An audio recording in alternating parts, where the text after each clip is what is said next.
Hello everyone, welcome to my channel. Student, आज मैं कक्षा 7 की हिंदी पुस्तक ज्ञान सागर का पहला पाठ पढ़ाने जा रही हूँ, जिसका नाम है 12 मासा, यानी साल के 12 महीने। साल के 12 महीने का नाम और इस 12 महीने में होने वाले त्योहारों के बारे में लेखक ने इस कविता में बताया है।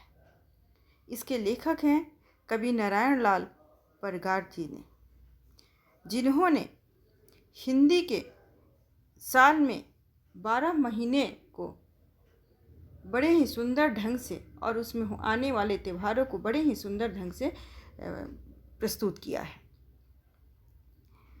स्टूडेंट, सभी बच्चों को पता होता है कि हैप्पी न्यू ईयर कब आता है।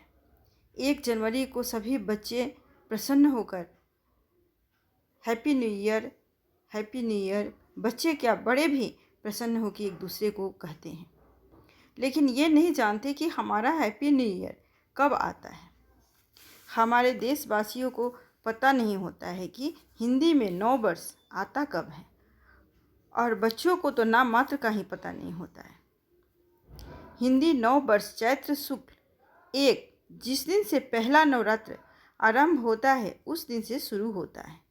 अब मैं बताऊंगी कि ये जो हिंदी नव वर्ष है किसने शुरू किया। तो बच्चों, इसको सम्राट विक्रमादित्य ने शुरू किया। वो इस समय को, पूरे महीने को कैलेंडर के रूप में प्रदर्शित किया और 12 महीने में होने वाले त्योहारों को उसमें बताया है, जो कि आज तक वो चला आ रहा है। अब आपको ये करना है कि हिंदी नव वर्ष के बारे में आपको जानना है और अपने जीवन में उतारना है तथा याद रखना है। अब जो कविता मैं आप लोगों को बताने जा रही हूँ, जिसकी व्याख्या करूँगी, उसका उद्देश्य है कि बच्चे हिंदी के नव वर्ष तथा महीनों को समझें और याद रखें। आइए अब मैं अच्छी कविता के माध्यम से अपने हिंदी नव वर्ष को जानें।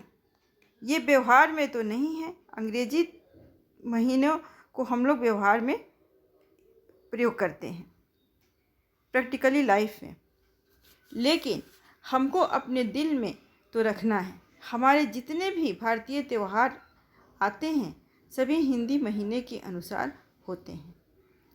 अंग्रेजी महीने के जो भी त्यौहार होते हैं वो घटते बढ़ते नहीं हैं, एक ही डेट पे आते हैं। जैसे क्रिसमस डे हमेशा 25 दिसंबर को होता है और 25 दिसंबर को ही उसको हम मनाते हैं। तो चलिए आगे हम कविता पढ़ते हैं और देखते हैं कि कवि इस कविता के माध्यम से किस तरह से हमें बताया है। चैत्र महीने का प्यारा सुंदर रूप अनूप है, गरम हवा चलने लगती है, खट्टी मिट्टी सी धूप है। चैत्र महीने का प्यारा, चैत्र महीना मार्च में 22 मार्च से शुरू होता है।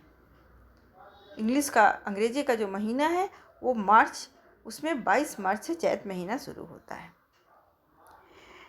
तो इसी महीने के बारे में कवि ने कहा है कि चैत्र महीने का प्यारा सुंदर रूप अनूप है। चैत्र महीना जो होता है वो इतना प्यारा होता है कि उसका रूप जो होता है अनूप होता है। उसका रूप जो होता है निराला होता है, अति सुंदर होता है। गरम हवा चलने लगती है, खट्टी मीठी सी धूप है। उस समय गरम गरम हवा चलने लगती है। कभी वो हवा अच्छी लगती है और कभी अच्छी नहीं लगती है। धूप जो होती है वो कभी तीखी लगती है, कड़ा लगता है, और कभी वो धूप अच्छा लगता है। क्योंकि सर्दी के तुरंत बाद मार्च का महीना आता है, जैसे सर्दी ख़त्म होता है और गर्मी का शुरुआत होता है, उस समय मार्च महीना आता है और उस समय धूप कभी खट्टी लगती है, कभी तीखी लगती है और कभी मीठी लगती है, कभी प्यारी लगती है। आते ही बैसाख की छुट्टी हुई मदरसों की, लगा गूंजने घर आंगन किलकारी से बच्चों की। आते ही बैसाख की छुट्टी। बैसाख महीना जैसे ही आता है, बैसाख कब से शुरू होता है?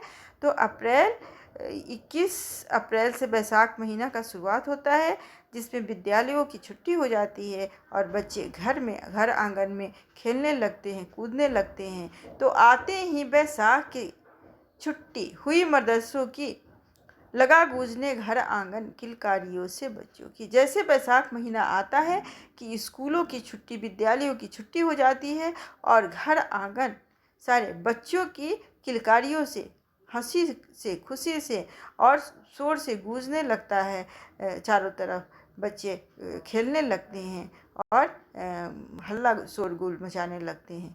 इसी के बारे में इस कविता में कवि ने कहा है। अब हम लोग इतना ही इसको रहने देते हैं। इतने आप लोग पढ़िएगा, समझिएगा और आगे फिर हम लोग अगले क्लास में पढ़ेंगे। तब तक के लिए धन्यवाद।